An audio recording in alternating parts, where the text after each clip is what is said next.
Hey, I just have random thoughts that I want to share really quick. I want to get a record of them because I had a couple.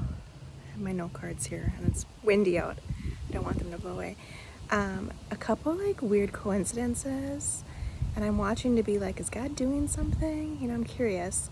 But the first one was, I'm always checking out the different churches, right? And so I'm kind of rushing. It's not to keep changing the subject. It's gonna storm. It stormed, I think, last Monday, and then I had water in my basement. Didn't know about it till I found the water on Friday. Now today's Sunday, and I have been slowly cleaning up the water. I was just so busy I couldn't attend to it all.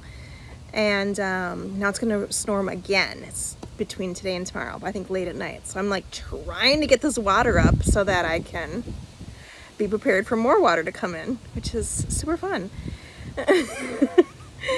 And anyway, so moving on. Okay, so there's this church by my house. I'm always checking out the different churches, and then I just drove by it one day and I was like, I just really wanted to check it out. I love exploring new churches, and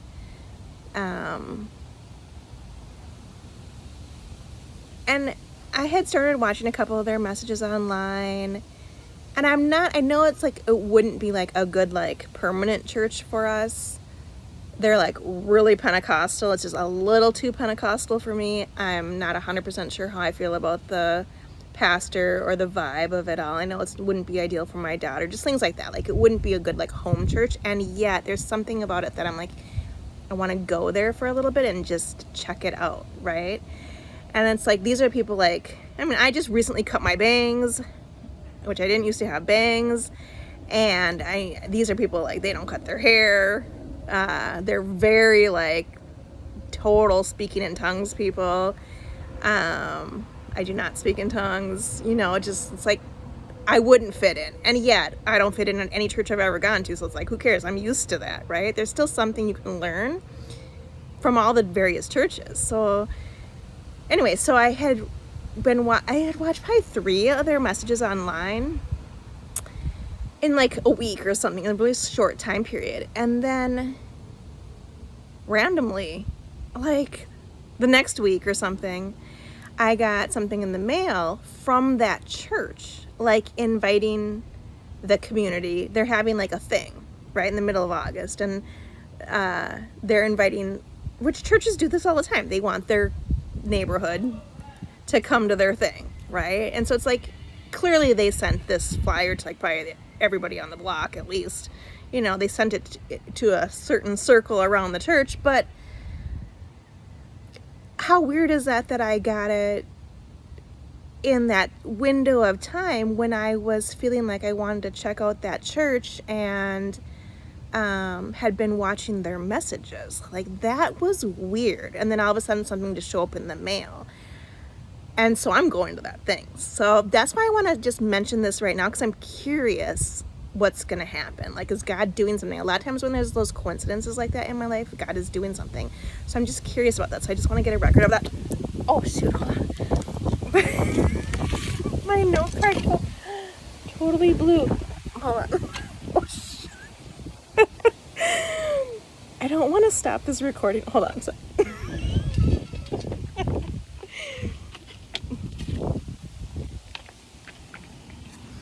I just do not like editing at all. Even clipping 2 clips together, I hate it. So I have to do everything I can to not end this video.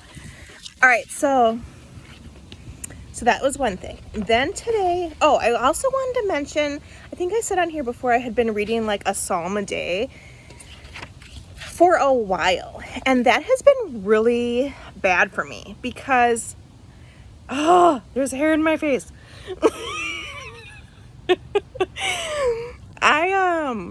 I have a way that I interact with God, or that I read the Bible or whatever, and it works for me, right? Works for me and God. It's how we do it. And I hate Bible reading plans because it's just doesn't work for me. I get it works for some people. And so I had been on this kick of reading a psalm a day for a while. My pastor suggested we'd try it, and I had been trying it. And while I was reading a psalm a day, I was also like decluttering a bag from like the basement a day. And it was going very well for a while.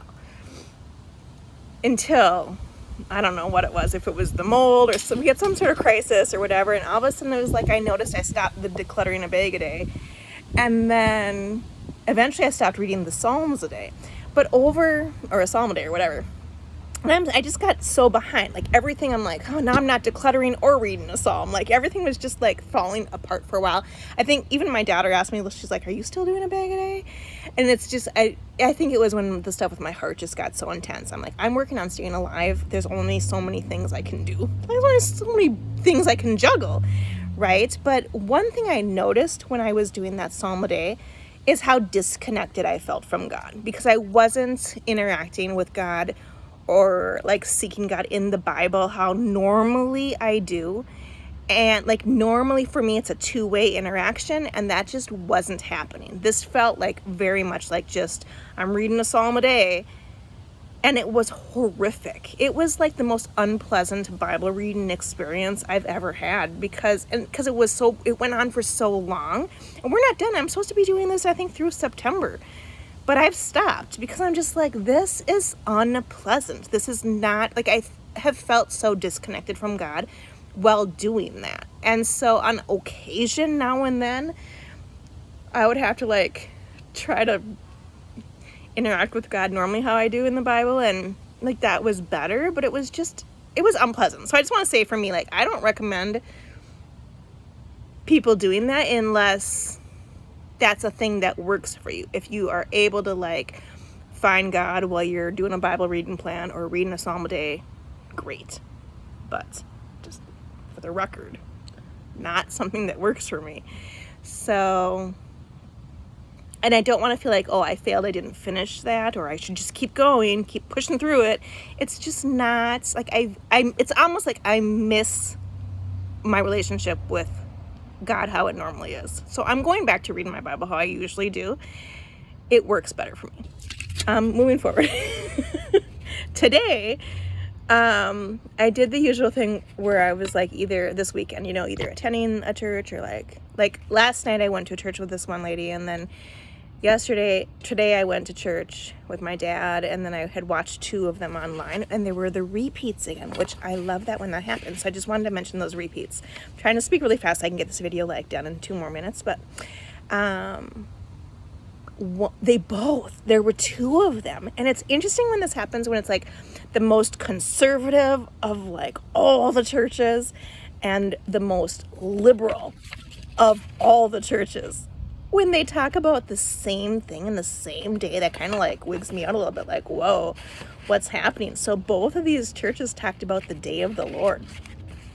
I don't know too much about the day of the Lord. It's not really been a thing that I've like studied thoroughly in my short time as a Christian, but I definitely caught it when that church and that church were both talking about the day of the Lord, right?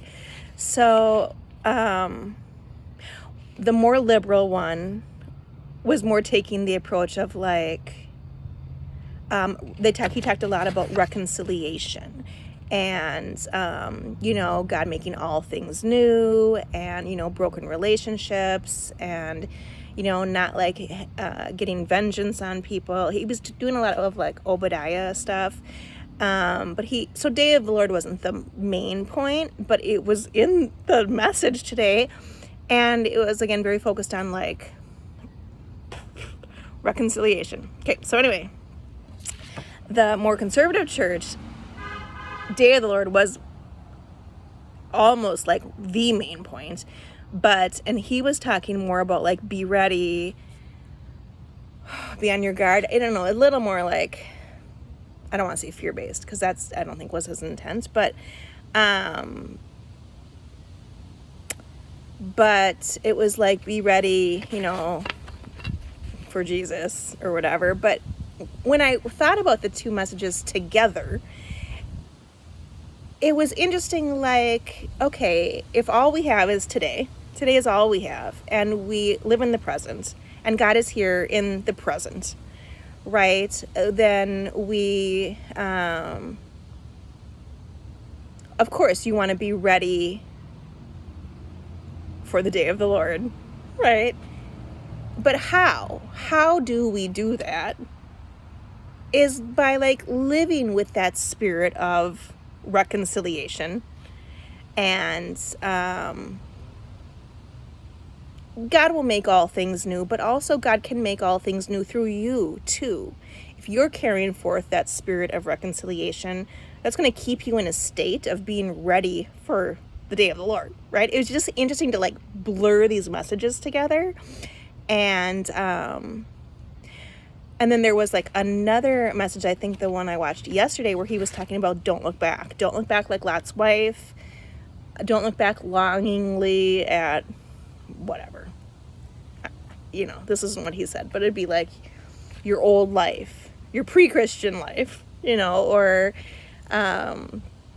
whatever, the worldly things. Like, don't look back. Like, stay looking forward and, again, being in the present.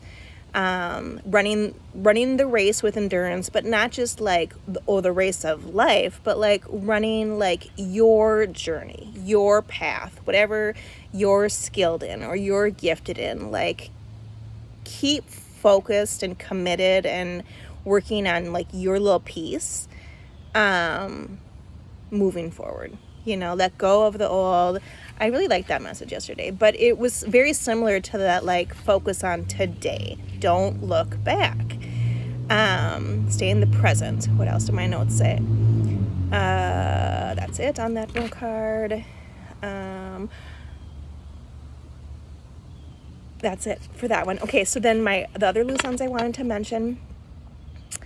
And, you know, if I was more organized or had more time, I would make these all separate videos. We could talk about everything more thoroughly. But sometimes there's just like these things I just want to get off my chest. So it might not make sense to anybody, but that's fine. And I did notice, it stood out again, how, again, sometimes there's pastors who are very focused on not offending people. And there's other pastors who are perfectly okay being extremely offensive. And it's like, I know it's a little bit personality types, like the Myers-Briggs, and, you know, is somebody like the different personality types in the Myers-Briggs, people communicate differently, are more comfortable saying things, or, you know, all of that. But when, I don't know what that book is, The Bait of Satan or something. If, say, Satan operates in this world of offense, and a lot of people might live in or get pulled into, tempted into the world of offense, like a wise church or a wise, mature pastor knows that, and they know what they're up against, and they know they're fighting the enemy. And so they're careful to, when they're saying something that people might take offense to, they're careful to word it in a way, or be conscious to like articulate it in a way where you can't take offense to it. You know, it's not that they're trying to like baby you, but they're careful to not let the enemy get a foothold in there with that, right? Versus sometimes some pastors, and I don't know if it's the more immature pastors, or they just haven't been doing it as long, or just different personality types, or what it is, they seem like not to care if anybody gets offended about anything. They're going to just say whatever they're going to say. And I find that to be like, and now I get a lot of flack for being an immature baby Christian. And I'm sure I say dumb stuff all the time. Similarly, there are more immature baby pastors who also say some dumb stuff. And there's a part of me that just wishes like they would wise up and care a little more about not being offensive, because I think it would just help, you know, it would help the message of like Christianity if you're at least conscious of the ways that you are offending people. Because based off of like how strong somebody is at like not falling into that bait of Satan, Like, you want to be careful to, like, even help the people who are more easily, like, ensnared into that trap.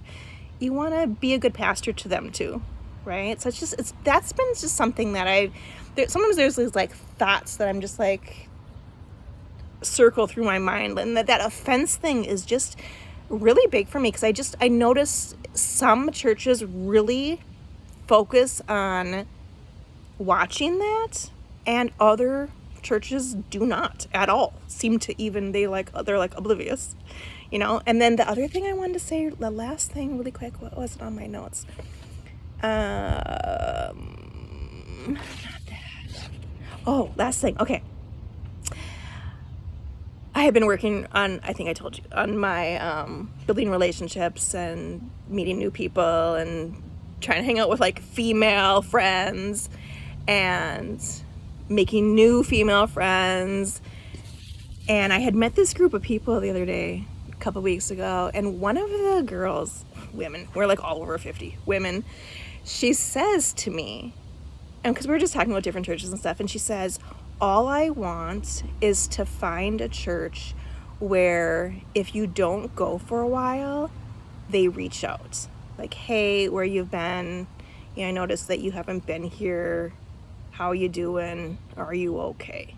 And I was like, me too. Like, it is something that I look for, and I have never experienced. I move in and out of these various different churches for various reasons frequently enough, and yet I also stay long enough where you would think that when I don't show up for a while, like, for example, how my life has been, like, really hard with my heart lately, you would think that some of these places, like, would reach out. Like, hey, you haven't been, we noticed that you've kind of, like, checked out for a little while. How are you doing? You know, we miss you. Do you want to come back? You know, like, we'd love to see you again. It doesn't happen. I have not found a church that actually does that.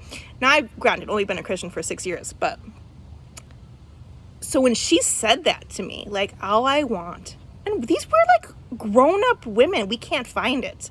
So where are these churches? Now, I know that when you go to the church and you're, like, they're on every 3 times a week for all their activities, and you're, like, in the building, you're going to see the people. But I personally have not found a church where they'll reach out to you. The human beings who, they've got your phone number, or they've got your email, or they've got your address, or they've communicated with you in the past, and they could easily communicate with you again. They don't.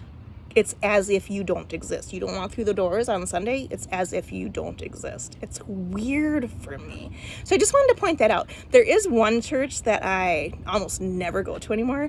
They will still send me a birthday card. Now, I gotta be honest, I really like getting that birthday card from this one church. I'm like, I should go back to that church because they send birthday cards. Like, I like that about that church, how they do that. I don't even go there. I don't think I've been there for a year. And I still got a birthday card from them this year. And they probably, maybe they're just not watching, like, they're clueless about who's coming in and out of the doors. But they're tracking our birthdays. And they're still sending us cards. And I'm like, this is a cool approach. Like, I like that. But anyway, so I just want to talk about that. And I'm sure other people do have the experience where if they don't show up at church, somebody says something and contacts them or whatever. Like, I'm sure it of course is different for other people, but it's also okay for me to share what my experience has been. My experience has been where that does not happen. This lady who I was talking to 2 weeks ago, her experience has been that does not happen. Where are these churches where it actually happens? I don't know.